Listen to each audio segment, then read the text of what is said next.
And I'm going to bring it to you, Simon. I'm sure it's a question that has probably been asked recently and that you're all fully prepared for. But certainly finding all industries and especially creative markets under more and more pressure from AI, and seeing more execs saying things like, can't ChatGPT do it? How do you deal with the pressure this brings, and how best to try and live alongside AI more? Yes, it's the old AI question, eh? Yeah. Yeah, it is a big topic. It was really interesting being at South by Southwest in Sydney late last year.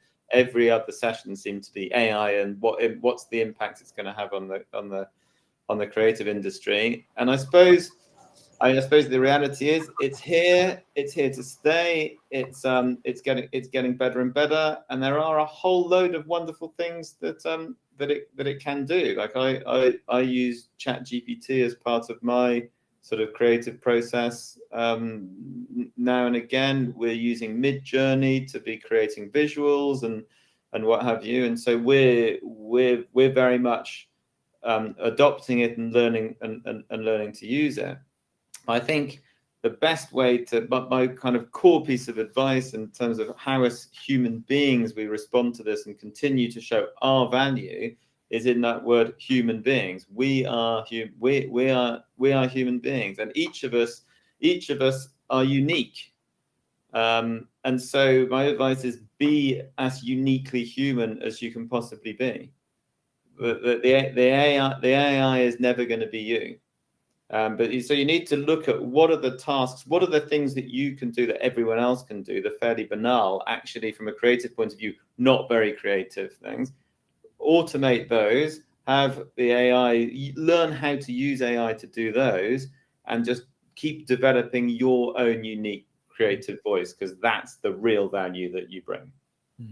I mean, you're not actually here, are you? No, I'm Simon's AI avatar.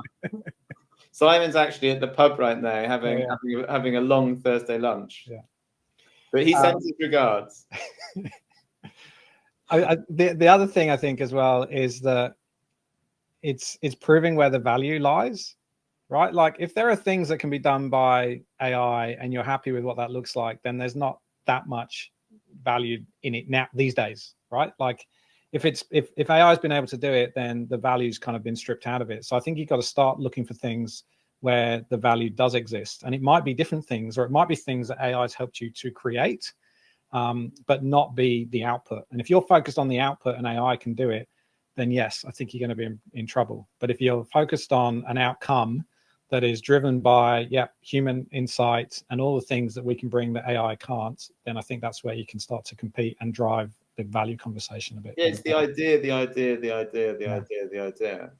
Like AI can help you with the execution, but it's certainly not yet. And I debate whether it'll ever really be at the stage that that the AI itself is going to from scratch solve the business problem that a client needs. Yeah, it's got a way to go. It's AI can help you shortcut stuff at the moment.